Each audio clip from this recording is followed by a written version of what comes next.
हर हर महादेव, जय माता दी। मैं लक्ष्मी यादव भक्ति में शक्ति में आप सबका स्वागत करती हूँ और एक नई कहानी के साथ आज की शुरुआत करती हूँ। ये कहानी छत्तीसगढ़ राज्य की रहने वाली एक युवती की है जो अपने परिवार के साथ शासकीय क्वार्टर में रहती थी। युवती बचपन से ही सभी देवी देवता की पूजा पाठ करती थी, परंतु उसका श्री कृष्ण जन्माष्टमी में इतना ज़्यादा लगाव नहीं था। वो बचपन से ही माता रानी पे बहुत विश्वास करती थी और उन्हीं की पूजा पाठ करती थी।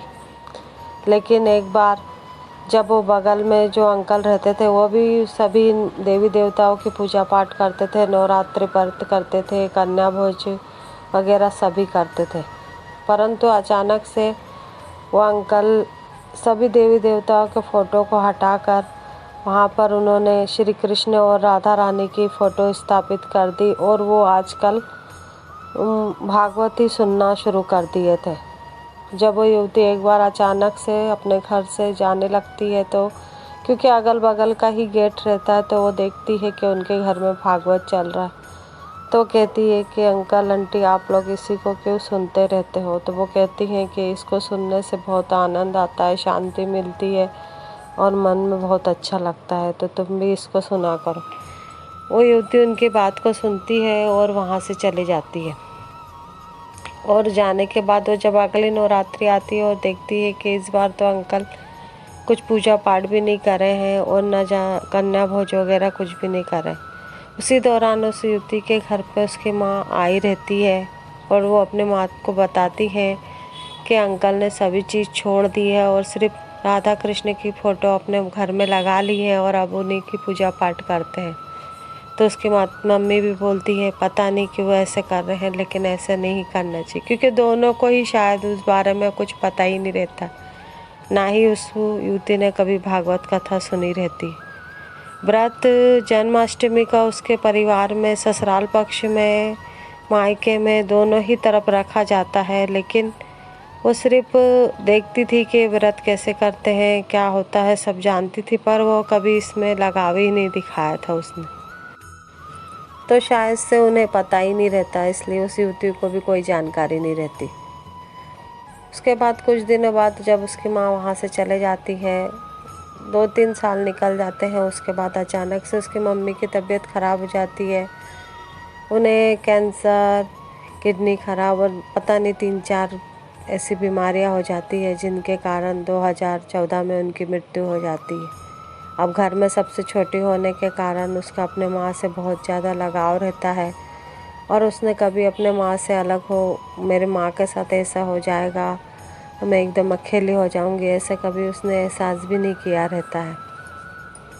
अब उसके बाद जब वो युवती अपने मायके से वापस आती है, जब उसकी मम्मी की डेथ हो जा ही रहती है, तो अचानक से फिर से एक दिन उसके घर पे 4-5 लेडीज़ आती हैं और वो कहती हैं कि हमारे शासकीय कॉलोनी में भागवत कथा का आयोजन रखा गया है, तो आप सब उसमें आमंत्रित हो, तो आप आइएगा और सुनिएगा और जो आपसे सहयोग बनेगा वो आप इस कथा में कीजिएगा।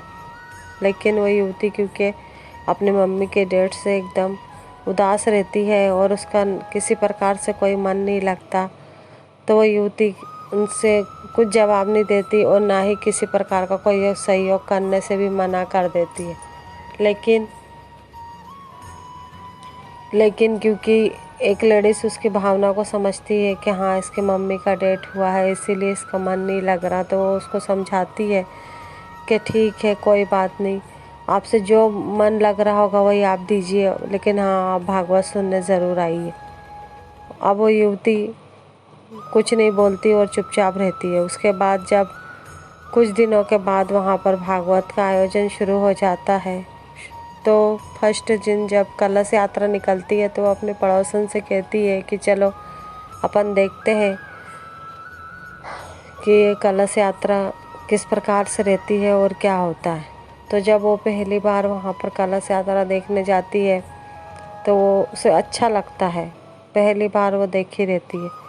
उसके बाद वो कलश यात्रा के साथ मंदिर जाती है, वापसी में फिर पंडाल में आते हैं और कथा सुनाना चालू कर देते हैं।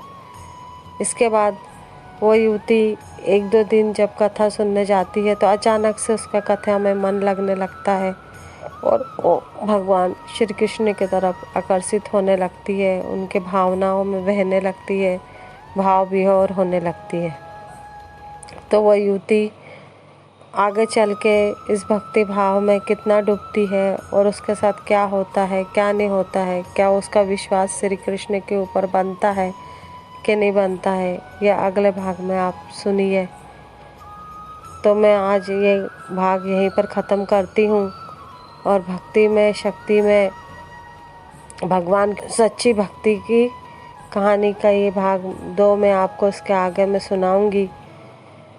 तो अगर ये कहानी मेरी आपको अच्छी लगी और सच्ची लगी तो आप लाइक, शेयर, सब्सक्राइब करना ना भूलें और कमेंट में राधे राधे लिखें। धन्यवाद।